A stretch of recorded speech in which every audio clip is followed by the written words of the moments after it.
Hey everybody, Ron Williams here. If you've been following me on any of my social media, you'll know that for the last little while, I've been bit by the genealogy bug. I found it fascinating researching my own family, but also I've really enjoyed hearing about other people's unusually strange and wonderful ancestors. My main interest, though, has definitely been learning all about my paternal grandfather, Alfred Victor Williams. And I'm excited to share with you that I've recently made a little progress on the story.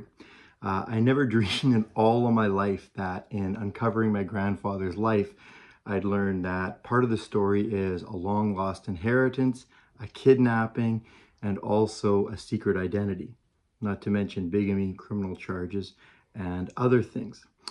To give you a little bit of background, my grandfather, Alfred Victor Williams, arrived on the streets of Vancouver in 1947. Within weeks, actually, he was a homeowner, he was married to my grandmother, and he had a child on the way, my father.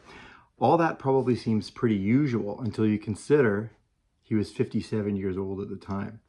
Now, he lived about another 20 years until 1968, but when he died, he took with him all details of his first 57 years. We didn't know where he was from, what he had been doing those years, if he had a family, an occupation, anything. And, the story of my grandfather really was the stuff of legend. We had heard that maybe he served in the US Navy for most of his life, that he had another family somewhere, maybe more nefarious things such as he'd been incarcerated. Apparently he was quite the character. Growing up, I found all of these explanations satisfactory until as I got older, suddenly they weren't. I also began reading books about other people's genealogical efforts to uncover their strange and unusual families. Some of my favorites are The Milkman's Son by Randy Lindsay, Stranger in My Genes by Bill Griffith, and then also it's The Foundling by Paul Joseph Franczak. And if you haven't heard of this one, I definitely suggest that you get a hold of it. So, around 2015, I decided to try to do something similar to hopefully go through and find everything there was to know about my grandfather's strange, unusual life.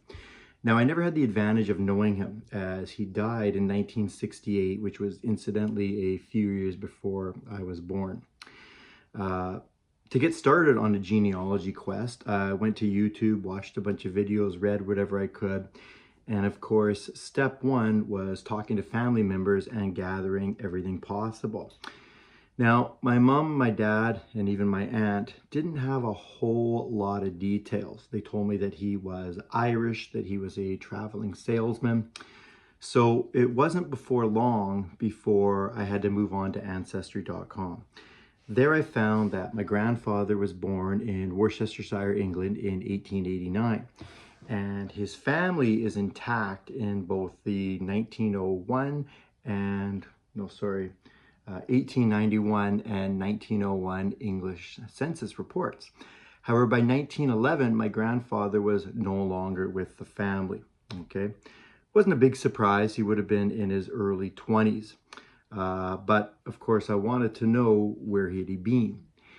In the meantime, my mother went through some boxes and found a few things that were particularly helpful. One, she found a 1942 letter from my grandfather's brother, Charles. And in the letter, it seems to share that my grandfather had been estranged from his English family for 30 plus years at that point, really most of his adult life. So with that, my goal was set in motion to find out what my grandfather had been doing for all this time. The fact that he was estranged from his English family certainly added to it. If he was either in the military or if he had another family, why would that require him to cut off contact with his parents and his siblings?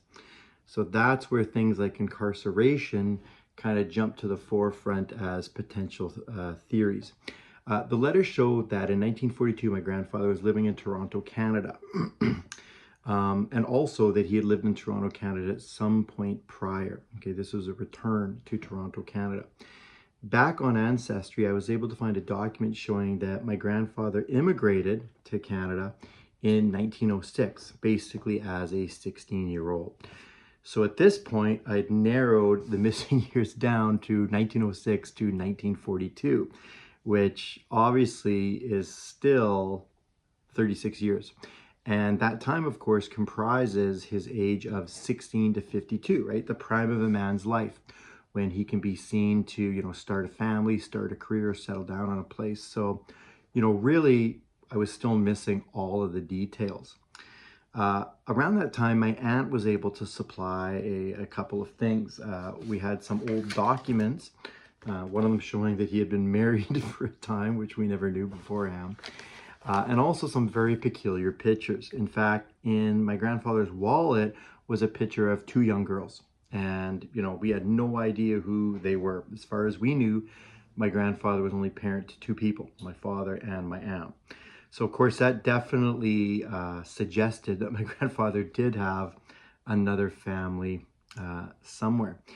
And probably around that time, we were dropped a bombshell. My mother had found a legal affidavit in which my grandfather was attempting to, again, gain re-entry into Canada in 1942. And his first cousin swore that my grandfather had been living in the United States under the name of Roy Hammond. Now, of course, that changed everything. No longer could I just research Alfred Victor Williams. I also had to research Roy Hammond. And of course, my imagination ran wild, right? Was he running from a family? Was he running from the law? What would motivate someone to take on a pseudonym? Certainly, it explained my father's middle name of Roy. Okay, I guess he was named after his dad. But really, it explained little else. So, in genealogy, they call that a brick wall. And really, I was stuck in discovering what my grandfather had been doing in all those years. However, in the last little while, I have been able to make a breakthrough. Through a social security number, I was finally able to link my grandfather, Alfred Victor Williams, with his strange pseudonym, which turned out to be Gordon Roy Hammond. And I don't think I'm exaggerating when I promise you won't believe what I've discovered. I'm really looking forward to sharing more details of this mystery with you. And my plan is even to write a book documenting all of my efforts and the details of my grandfather's strange life. If you want to learn more or go back and get some more background, you will find me on Facebook, Twitter, or X, Instagram, YouTube, even TikTok. My username is RW Genealogy Memoirs. Okay, Ron Williams Genealogical Memoirs, but it's shortened to RW Genealogical. RW Genealogy Memoirs. Might be a little easier to check out my website, because there I've got more information and I have links to all my social media. So my website, www.ronwilliamsmemoirs.com. I'd love it if you followed along, and please contact me if you have any questions or comments. Thanks, everybody.